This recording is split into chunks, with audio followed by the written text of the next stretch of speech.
la baisse de l'électricité, du gaz, n'est-ce pas, de l'essence et du gasoil, a été annoncé par le Premier ministre. Mais bi mu koy wax. jékkiwul rek wax ni dañuy wàññi. nee na depuis 8 mois. tous les services techniques, n'est-ce pas, du ministère de l'énergie. ñu ngi ciy nekk di liggéey. les économistes c'est-à-dire dañu am benn comité boo xam ni. ñoom ñoo nekkoon au niveau de la primature doon ci liggéey depuis 8 mois. donc nekkul une baisse boo xam ni. dañu jékki rek annoncé ko.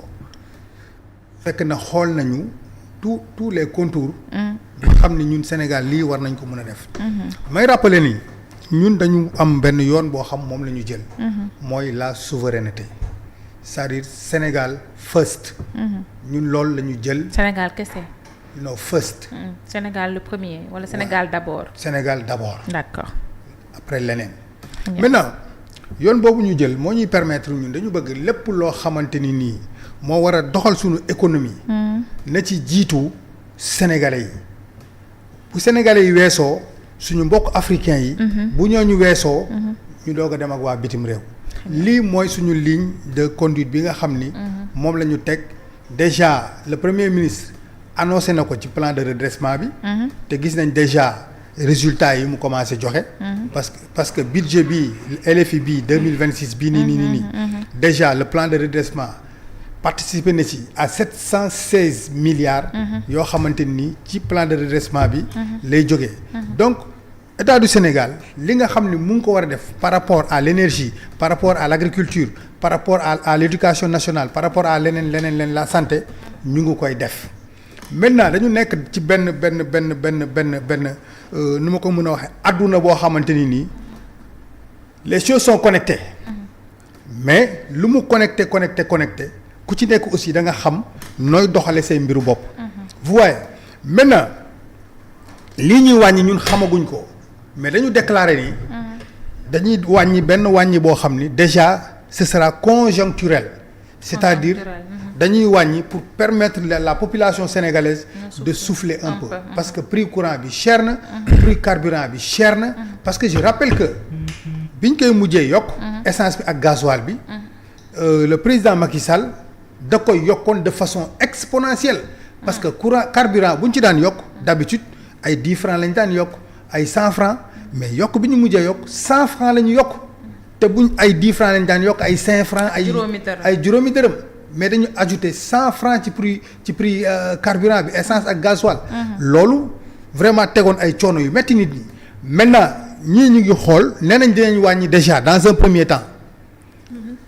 avant la fin de l'année 2026 2025 bu ñu wàññee première wàññi bi maintenant y a la centrale bi ñuy installé à Gandon. mooy bu gaz bi. voilà pour convertir le gaz en énergie mooy la ñuy wax gaz to power. boobu mooy permettre à la fin de l'année. loo ci teg bu Macky Sall. loo ci teg bu Macky Sall. non kooku y a un financement de. projet bu Macky Sall. y a un financement de 300 milliards boo xam ni actuellement nii.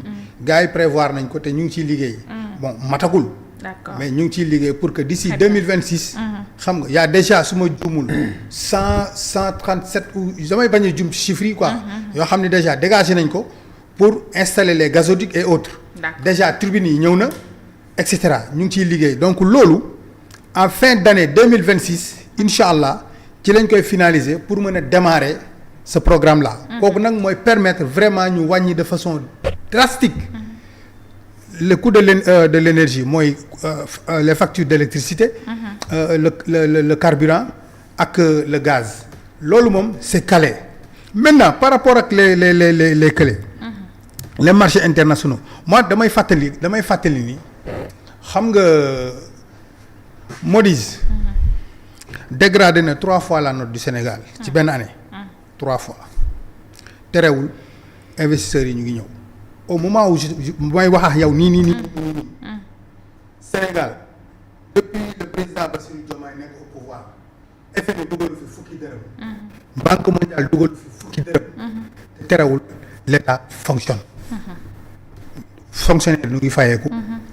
État fay na ses engagements yi nga xam ne amoon na ko avec le secteur privé local pratiquement li ci des te fayaguñ leen partie bu ndaw la côté nu mu tuddati côté enseignement supérieur boor yi nga xam ne amoon nañu ko yëpp état fay na ko côté paysans yi bor yi ñu amoon ak ñoom fay nañ leen les entrepreneurs privés li ëpp ci seen ay bor fay nañ leen donc état mu ngi dund boo demee ci marché yi doo ñëw ñu ne la ceeb amu fa wala diwlin amu fa wala légume amu fa wala leneen station boo taxaw boo soxlaa essence ñu jaay la boo soxlaa gasoil ñu jaay la kon dëkk bi mu ngi dox du dëgg maintenant on a besoin de ces gens-là mais comme li ma leen waxoon rek terewul ñu dund les sources de financement les sources dafa bari actuellement amul du benn yoon boo xam ne dañ naan fii ku fi jaarul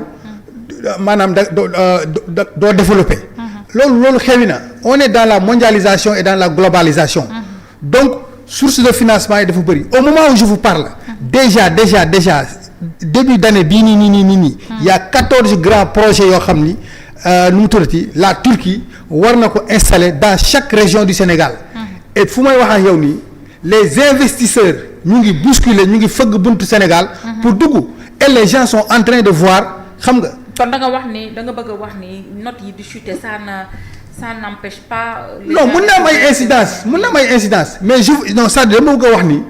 c'est-à-dire que ñun note bi baissé ak mu wàcc.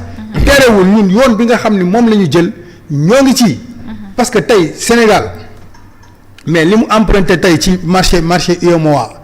ak li mu jël ci le marché nu mu tuddati africain. mais jëlu ko fenn te et mieux xaalis boobu dañ koy jël en CFA. jëluñu ko en euro jëluñu ko en dollar. voyez donc bu ñu nee tey les nu mu tuddati les obligations les zéro obligation mu ngi chuter. mais ok na chuter mais terewul ñun yoon bi nga xam ne moom la ñu jël pour développer suñu réew. xam nga ñun ñoo ngi ci. Très bien. Vous voyez le Sénégal cette année. pour vous dire li mu comment dirais-je am ci ay recettes. c'est des records au niveau national. le Sénégal tey bu ñu waxee par exemple tey confiance bi investisseurs yi am ci sénégalais yi. mais xoolal Sénégal lu mu levé ci marché UEMOA cette année. mais kenn xamul lu mu toll ci xaalis sans compter kii bi ñu mujjee def levée de fonds bi ñu mujjee def. avec les diaspora bonds. xam nga on avait besoin de ñaata sax j'oublie le chiffre là. du woon 300 wala. waaw on a reçu plus de 405 milliards. ah 300 la woon. et on a reçu 405 milliards donc Sénégal jamono jii may wax ak yow jànk bu taaru la quoi. ñëpp a ko bëgg. ah oui. d'accord. ah oui gars yi ñu ngi fëgg pour dugg. actuellement kay ñun ñoo am l'embarras du choix. sincèrement. D'accord. Voilà. Merci beaucoup. Et sincèrement je félicite. Oui. l'État du Sénégal. Je félicite le président de la République. Je félicite le premier ministre et tout son gouvernement ci liggéey bu am solo bi nga xam ni actuellement ñu ngi koy def. Fatima boo mayee une minute rek ma wax la gis nga cette année-ci. à cause de la dette des paysans yi nga xam ni effacé nañ ko. à cause semence yi ñu joxe. ak intrants yi ñu joxe à temps. en quantité et en qualité. on a battu tous les records. de riz. maïs. sorgho. banane. pomme de terre. oignon. on a battu tout et d'arachide. tous les records. oignon ak pomme de terre moom dëgg la moom. 350 000 tonnes. oignon ak pomme de terre de pomme de terre. producteurs yi. 450 000 tonnes. oui. d'oignon. 112 000 tonnes de banane. 900 000 tonnes d'arachide. 7 à 10 tonnes de riz à l'hectare. Monsieur, si vous donnez des chiffres comme ça sans qu'il y ait comparaison, comment on peut savoir que vous avez battu des records loolu mooy benn. ku nekk am nga parce que Sénégal sax du produire banane. xoolal Fatima. yaa ko njëkk a dagg. Fatima Sénégal du produire banane. cette année on a. Sénégal du produire banane bi ñuy am yëpp Guinée la jógee. Guinée lay jógee. ba noo toog di wax yi quand même. mais xalaatam la. waaw léegi. non tu donnes des chiffres. non mais xalaatam mais léegi moom si les tu donnes des chiffres sur la production. non gars moo war a wus boppam. production agricole du Sénégal loolu du sa xalaat loolu ce sont des chiffres. yow wuy ma yeggaleel daanelal foofu Touré. dañ may bàyyi ma àggali. non bu leen ko dagg bàyyi leen ko yow ñun kay tamit. ku xamul kay la. Quand tu donnes ton avis kenn du la dagg mais quand tu donnes des chiffres qui concernent tout le Sénégal quand même. waaw mais après soo jëlee sa temps de parole nga den koy boo xamul démontrer. kay da ngay laaj boo xamul da ngay. mais loolu dafa amul banane moom saa waay. Samba dindi ko ci calcul yi. Samba pour ton Non, mais en enseignement. plus on parle de baisse de l'électricité, on parle des investisseurs, on parle de rebond, on parle pas d'agriculture. quoi. Samba. vas-y monsieur Touré. Allez-y. Pour nga xam cette année on non a. man j'ai fait les 506 circonscriptions du Sénégal waaye dimbali man dama jegal Sénégal. D'accord. Sénégal du ma ko xamee ko. yaa ma mag waaye du ma xamee Sénégal xamee ko. waa taxawal avez xoolal fait- tey dimbali leen ma rek ngir yàlla. vous avez- demal vous avez Touré fait- yeggaleel sa logique. les 506 Touré yeggaleel sa collectivités logique. territoriales du Sénégal man def naa ko. waaw d'accord Bon. Touré yeggaleel sa logique. léegi Fatima. waaw. La banane cette année on a arrêté l'exportation de banane actuellement. banane boo lekk Sénégal lañ ko defaree. Sénégal lañ ko bàyyee. waaw fa lañ ko bàyyee. banane boo lekk nii jamono ji boo génnee. banane boo lekk. loolu amul je suis désolé loolu amul. waaw mais. loolu je suis désolé bàyyi amul bàyyi ko non loolu ma muñ ci yooyu. waaw nag dëgg muñ nag. Samba ma ko muñ.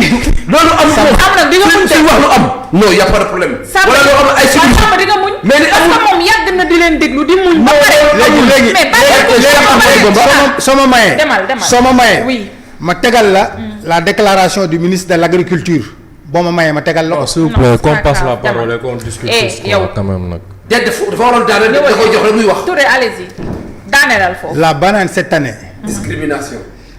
La banane cette année. Pour une prévision de 130 000 tonnes. Le Sénégal a récolté 112 000 tonnes de bananes. D'accord. Au sud à Tamba. À Tamba. Et mieux. dañu arrêté l'exportation de bananes depuis 4 ou 5 mois. D'accord. jamono jii may wax ak yow. les producteurs de bananes bu ñu la déggee. non dinañ la mere. yow mi ngi la di actuellement je vous dis. au moment où je vous parle. banane boo lekk Sénégal. loolu mu amul moom. Sénégal lañ ko bàyyee. D'accord très bien. maintenant daanelal foofu s'il te plaît. maintenant mais yàgg daanelal xam nga man nee naa leen fii waaw. du ma fi joxe lu dul ma dëgg. xamul. loo xamul d'accord très bien merci. donc li may wax dem leen ngeen vérifier ko. d'accord. xanaa déggoo li ma la. nee na nga dem déglu ministre de l'agriculture. Fatima su ma ko déglu ministre de l'agriculture. nee na nga déglu allez vous renseigner. l'agriculture itam dama xam nga bu fekkee ni xam nga bu fekkee ni doo suivre actualité. merci waaw d'accord. merci mais mënu la am yenn information. ma ne leen dee leen seetaan RTS ngeen di am léegi. non lii dafa amul lii amul mais bu ko wax. maandu si yow. xam nga ci baisse du produit pétrolier yi. waaw. le ministre wax. waaw. mu ñu nee ci banane. loolu la ma cay wax. loolu la ma cay wax. il n'a plus la parole ah. yow il n'a plus la parole. non loolu instant bi kay parole bi kii moo ko. léegi li ma ciy wax après su ma ñëwaatee nga yeggale. Fatima deux secondes Fatima léegi nañ la ko ñaan. léegi di nangu nag en su wax ko biir.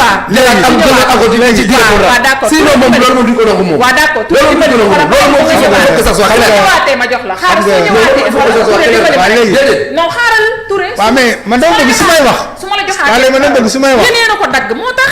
ma bëgg su may wax. mu war a daaneel nga yow mi xam nga Fatima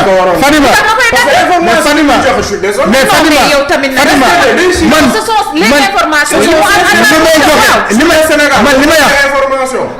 ndaw Sam yow gis nga man li may wax léegi li may wax ñu yegg seen ay téléphone nañ ko vérifier